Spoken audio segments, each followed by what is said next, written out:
troncos.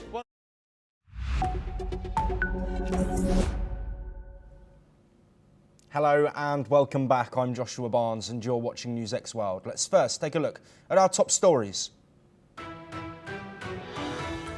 A police officer is among the casualties after a shooting inside of a Manhattan skyscraper. This before the gunman shot himself in the chest. NYPD have identified the suspect as 27-year-old Shane Tamura of Las Vegas, with 4 others killed. Top US and Chinese economic officials have met in Stockholm, holding talks for more than 5 hours, aiming to resolve long-standing trade disputes. Donald Trump says he may visit President Xi, though the US leader says he is not seeking a summit with his Chinese counterpart. The Palestinian Prime Minister says that Hamas must surrender control of Gaza and disarm, as the French Foreign Minister says a two-state solution is the only path. This comes as the US dismisses the UN's Israel-Palestine conference as a publicity stunt. Ukrainian President Volodymyr Zelensky has hailed Donald Trump's determination after the US president announced the new 10 to 12-day deadline for Vladimir Putin to agree to a ceasefire. Russia has responded, saying Trump's ultimatum is a step towards war. Meanwhile, Russian state airline Aeroflot has grounded dozens of flights after it was targeted by pro-Ukrainian hackers. The large-scale incident disrupted the airline's digital infrastructure, with several international destinations impacted.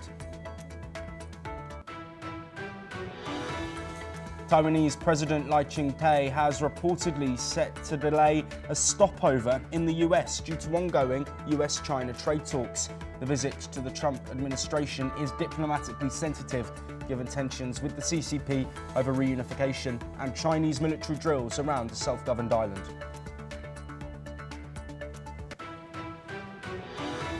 And at least 30 people have died in Beijing, with over 80,000 people being evacuated, with northern China battling torrential rains and flooding. President Xi Jinping has ordered all-out search and rescue efforts to prevent more casualties. Iran has warned the US and Israel over any future attacks on the country, Tehran stating it will not hesitate with retaliation. Tensions have been rising over Iran's nuclear program, with a 12-day war with Israel seeing strikes on Iran's nuclear sites.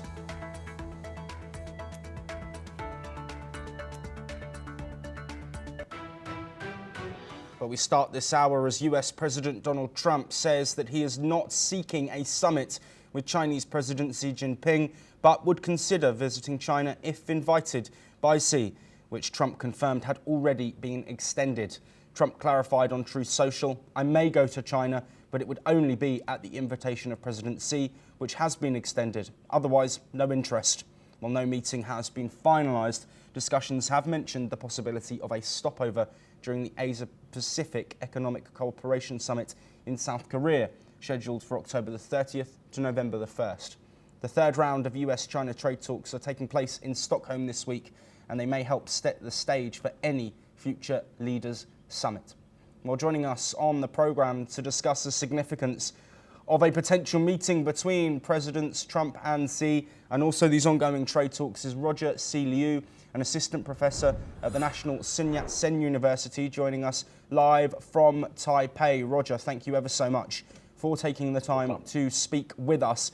What's the significance, not just for regional and bilateral relations between the US and China, but what's the significance for the whole global scale if this meeting between Trump and President Xi does take place?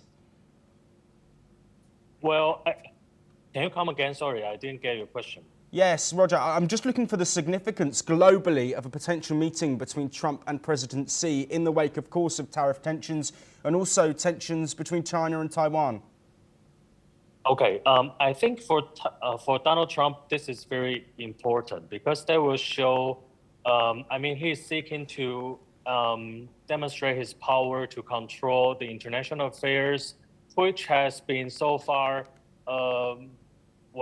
if when it comes to the management of the great power relations, actually Donald Trump has not been doing a good job since he had been trying to meddle between Russia and Ukraine, but it's not working really well. So China becomes a very and final ultimate goal for Donald Trump to manage his great power relations. And that is very important because China means not only business opportunities, but also great players in this region. So he has to show to his audiences, target audiences, that he can manage China.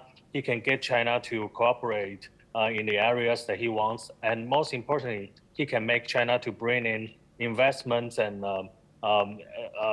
opportunities and job opportunities as well. So that was, I think, what Donald Trump wants is this, to show that the U.S. actually has strength, regain strength under his leadership. Yes, and Roger, let's look now towards those negotiations and trade talks. A third round of discussions between US and Chinese delegations taking place in Stockholm. Of course, the world's top two economies coming together to try and hash out an extension of a deal that was previously agreed in London and Geneva before that. What could the ramifications be if that deal isn't done and a further tariff conflict takes place? Well, I think most of the thorny issues has been solved. The biggest one actually is the rare earth elements that the U.S. needs for its semiconductor and other industries. While the Chinese will want to use this to exchange for more opportunities to access the advanced chips or semiconductor chips that we will need it to train its AI. And this has been solved, so the coming ones, I think, will not be of a big issue. We will see that very likely that sometime in this year, Trump and Xi will meet in Beijing, and they will be talking about this not only trade issues, but also the tariff issues and all the other possible collaborative gestures that China and the U.S. can take all together in the Indo-Pacific region. Yes, absolutely, Roger. Please do stay with us. Of course, these trade discussions coming ahead of deadlines. China's is August the 12th. Other nations, August the 1st. We will continue to monitor those. But we now move to reports suggesting that Taiwan's President Lai Ching-te has decided to delay a sensitive trip that had been proposed to the Trump administration for August. This, according to sources. The trip, which included possible stopovers in New York and Dallas en route to Guatemala, Belize and Paraguay, was never formally announced but had been discussed with the countries involved. According to a source close to this story, the delay is due to the need to organise the government's response to extreme weather in Taiwan. Meanwhile, two other sources have cited the ongoing tariff talks with Taipei and Beijing. The White House, China's embassy and Taiwan's presidential office have not yet commented on this matter. The move comes as President Trump is trying to ease tensions with Chinese President Xi Jinping. Lai has not visited the US since Trump took office. China claims Taiwan as its territory, a claim rejected by Taipei, which says only its people can decide their future. The US, like most countries, has no formal diplomatic ties with Taiwan, but remains its strongest international backer and main arms supplier. Beijing has condemned past visits by Taiwanese leaders to the US as sneaky visits, urging caution from Washington on the issue. Well, Roger, thank you for staying with us. Of course, the Trump presidency relations directly tie into this. We know that if President Lai visits the US and meets with Trump administration officials, that will anger China heavily. Does this postponement acknowledge the current situation between the US and China, or could there be something else at play here? Well, I think, apparently the decision to delay this visit is given by the United States of America to tell Taiwan not to make it happen this time, but it will happen later after Donald Trump and Xi Jinping has met each other. Because, apparently the U.S. administration don't want this to derail the following meeting between China and the U.S. So this is, it makes a lot of sense. However, it creates some kind of losing face effect for the Taiwanese president here back home because he just lost his great recall campaign against the opposition party. Now people are using this, his political rivals are using this to attack him like he cannot manage actually the US-Taiwan relations. So that actually gives him some treasures inside of this country. But another issue is that the tariffs rate that the US is going to impose on Taiwan has not been determined yet. And people are talking about that because it's going to be a serious blow to not only semiconductor sectors, but also to the industrial sectors of Taiwan. So actually, this is a big issue that the whole town has been talking about for now. Yes, and Roger, before we do move on, let's hone in now on those China-Taiwan relations. Of course, tension there. We've seen a step up in military drills from China around the self-governed island of Taiwan. Of course, Taiwan themselves holding their largest annual military drill in recent weeks. Could this move from Lai, whether he makes it or not, decide the path of China-Taiwan relations and potential escalation of conflict, which could potentially result in invasion? Well, I don't think it's very likely because this actually is more like a domestic political event that President Lai wanted to control, to regain the whole control by his DPP, the party, the ruling party, for not only in the executive branch, but also in the legislative branch. Unfortunately, he failed, but many people are talking about whether Taiwan has shown a pro-China stance or switch from a pro-independence stance to a pro-China stance. I don't look at it this way because, the reality that Taiwan has been separated from China and the self-identity of this island country that they are not part of China has been quite solidified. So this event itself will not change much of the trend for the future. However, this is a political setback of President Lai, and this might causing him to some weakness when he tried to manipulate or to manage the domestic political relations.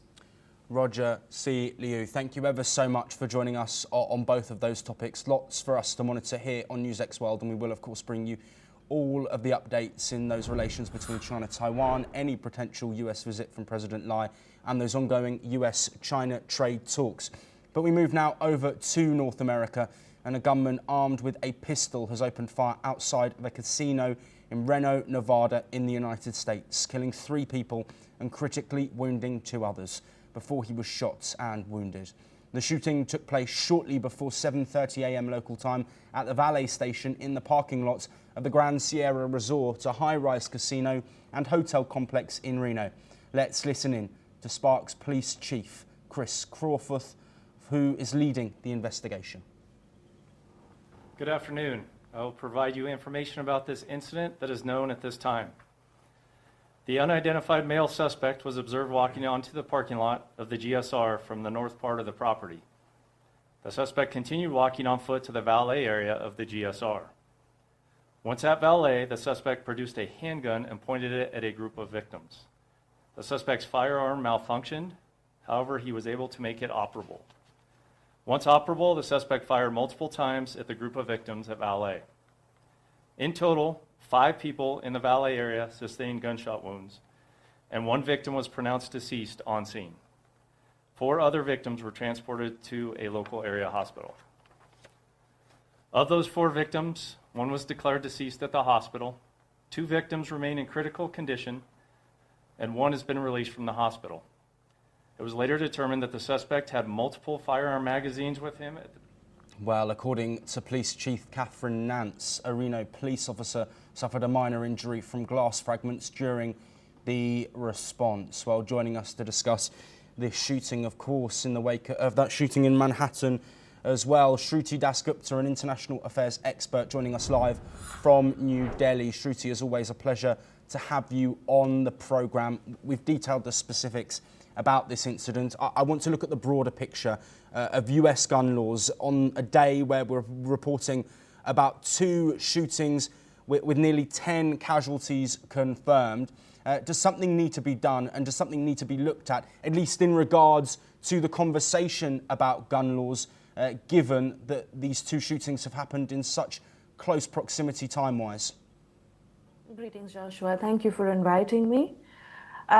The US gun arms lobby works in the formal format as well as the informal formats, which means that there are licensing that happens and guns are sold regularly. And then there is the black market, where there is a large amount of ammunition, guns sold without any proper regulation. So that is something the US itself has to look at. They are looking at fentanyl, which is wiping out generations after generations of US citizens. But the parallel arms lobby is also something they should look at, where illegal arms trade happen, and this is where people who are probably not mentally sound enough to hold a weapon or keep ammunition on them are getting access and are endangering lives of civilians and citizens. Yes, absolutely, Shruti. You will be joining us later in the programme. Of course, the conversation around gun laws continues to take place in the United States, but our thoughts and our hopes are with those family members and friends of those who have lost their lives today in North America. But we move on now, and Ukrainian President Volodymyr Zelensky has praised Donald Trump after the US president shortened his deadline for Russia to end the war in Ukraine from 50 days to 10 to 12 days. Zelensky thanked Trump for his determination in seeking peace and stopping the war. Let's now listen to President Donald Trump and what he had to say and then the response from Ukrainian President Volodymyr Zelensky. I'm going to make a new deadline of about 10 or 12 days from today. No reason in waiting. There's no reason in waiting. It's 50 days. I want to be generous, but we just don't see any progress being. Росія зважає на санкції, зважає на такі втрати. Мир завдяки силі можливий. Україна, як і завжди, готова максимально продуктивно працювати з Америкою. Працювати з президентом Трампом заради того, щоб закінчити цю війну достойно і тривалим миром. However, former Russian President Dmitry Medvedev criticised Trump's ultimatum, warning that it could lead to a direct conflict between the US and Russia. Medvedev called Trump's approach a step towards war and stressed that Russia is not Israel or Iran.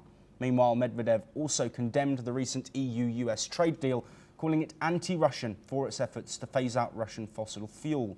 The deal, which includes a 15% tariff on EU imports, aims to secure Europe's energy supply by shifting from Russian gas and oil to American alternatives, a move Medvedev said would harm Europe's citizens by raising energy costs. While staying on the Russia-Ukraine conflict, as Russia has reportedly launched overnight strikes on a penitentiary facility in the southeastern Ukrainian region of Zaporizhia, resulting in the deaths of 16 people and leaving at least 35 others injured. This according to local officials. Ivan Fedorov, the governor of Zaporizhia, reported that the attack completely destroyed the penitentiary buildings and nearby private homes were also damaged in the strike. The facility, which housed inmates, suffered significant damage from the bombardment. Emergency services are working at the site to rescue survivors and assess the full scale of the destruction. The attack highlights the continuing intensity of Russia's military operations in Ukraine, particularly in areas far from the front lines. Well, joining us on the programme, it's always a pleasure to have Glenn Grant, ex-advisor to the Ukrainian Defence Minister, live with us from Riga in Latvia. Glenn, thank you as always. Let's first look at the comments from Trump, the response from Zelensky, and then the response from Medvedev. Firstly, is there any value in Trump's new deadline? We've seen him contradict himself on deadlines in the past, specifically relating to trade. Obviously, Zelensky's response is positive, but then I'm interested in your thoughts on what Medvedev has said, talking about a potential war between the US and Russia. I think the first thing is, if you say 10 to 12 days, that's not a deadline, because there's no line there. I'd have been much happier if Trump had said 10 days or 12 days, because that means he's still not committed to actually to doing anything. It's still too vague, and I think we'll see that when we get to 10 to 12 days or 10 to 14 days, that there's still a vagueness about what he intends to do. As I've said before, Zelensky's between a rock and a hard place. He has to support Trump in whatever Trump says, and he will do so to keep America on side. Because at the moment, after the recent nonsenses with a law to close the Anti-Corruption Bureau, there is a real shortage now of cash coming in from European Union, and they dropped the 4.5 billion they were going to give down to 3 billion, with the rest on account if Zelensky actually gets the laws back to normal and gets things back to normal. So he's got to support Trump. I think Medvedev's words are more for internal consumption than external consumption. I mean, he's been talking about nuclear attacks. He's been talking about all sorts of things. And actually, the majority of things that he says have never come to pass. So my guess is that this is more just to keep the public in Russia knowing that we're all strong and we're still going forward. So I don't see anything else in it than that. Glenn, we are currently showing visuals of this deadly strike that has happened overnight in Zaporizhia, with 16 deaths reported and dozens of injuries. We've spoken so much on this programme about diplomacy and the ongoing strikes and the impacts, but I really want to get an understanding of the humanitarian aspects. Of course, people in Ukraine, across the whole of Ukraine, not just on the eastern side, hearing sirens and spending nights inside of shelters underground. What is this doing for the people, and what are the impacts on the people of Ukraine in the face of concern over potential Russian advancement? Well, let's first of all, let's just talk about the prison for a second. I mean, you probably don't know, but I actually ran the British military prison as my commanding officer's tour. So, and one of the things that you worry about, and I worried about a lot, is that the people, of course, can't go anywhere because they're in the cells, and you don't have any underground place to actually to take them. So they were the softest of soft targets, and it really is beyond the pale to consider attacking something that can do absolutely nothing. I mean, I thought when they attacked the hospital last year that was the lowest that Russia could go, but this is even lower. Generally, people are being stubborn still, and they are going, more and more people are going underground. There are a lot of people who were taking risks earlier, but the amount of risk taking is reducing, and people are looking for places to hide because they know that these attacks are coming and are getting worse. A reminder that yesterday, of course, in Zaporizhia, there were also 4 civilians killed around the prison. So it's not just the prison inmates. But it's going to get worse. It's going to get worse because the Ukraine does not have the air defense that it requires. And people are talking about air defense, but everybody is far too slow and far too much conversation and not enough action. Yes, Glenn, thank you for that unique insight. Please do stay with us as well as we move to a related topic, as Russia's national airline Aeroflot has cancelled over 40 flights following a cyber attack claimed by the pro-Ukrainian hacking group Silent Crow. This with assistance from Belarusian group Cyberattack. The hackers claimed responsibility for disrupting Aeroflot's IT systems, causing widespread delays and flight cancellations, particularly on routes within Russia, as well as to Belarus and Armenia. Silent Crow, in a statement posted on Telegram, said it had completely destroyed Aeroflot's IT network. The group threatened to release personal data of all Russians who have ever flown with the airline. The Russian prosecutor's office confirmed a hacker attack caused the disruption, and a criminal investigation has been opened. Aeroflot's passengers expressed frustration over a lack of information and the disruption to their travel plans, with some taking to social media to complain. Well, Glenn, thank you for staying with us. Of course, this move having impacts to travellers, not just within Russia, but also to some international destinations. What does this show, though, aside from the clear chaos that it would have caused to some passengers? What does this say about the ongoing conflict, with action now taking place as cyber warfare? Well, it actually shows quite a lot of things. I mean, the first thing is that the hackers, both groups, were Belarusian. And in the political context, that shows that, you know, within inside Belarusia, that people are not pro-Russian. And they're actually quite willing to stomp on Russia if they can. And this is one way that they can do through cyber warfare. The amusing thing is that the head of Aeroflot hadn't changed his password apparently since 2022, and I don't think Putin will be very happy about that with him. But of course, they've gone further. They haven't just hacked the systems; they've actually damaged the systems. And damaged a lot of the technical parts of Aeroflot, which means that they can't actually manage the control of Aeroflot, even for things like, you know, ticketing and fueling aircraft and things of that sort. So if they want to work, they're going to have to go back to paper, pen and paper, until such time as they can actually sort out a new computer system. That's not going to be a 5-minute job. Yes, absolutely. Glenn, we are unfortunately out of time, but thank you ever so much for providing your insights on both of those topics. We will continue to monitor everything related to the ongoing Russia-Ukraine conflict, both on the battlefield and in the boardrooms. But we move on now, and Iran's foreign minister has warned US and Israel of ruthless retaliation if attacked again. The comments appeared to be in response to remarks made by US President Donald Trump, who had threatened earlier to wipe out the Islamic Republic's nuclear program if it resumed atomic activities following a round of US strikes last month. Iranian Foreign Minister Abbas Araghchi said in a post on X that if aggression is repeated, we will not hesitate to react in a more decisive manner and in a way that will be impossible to cover up.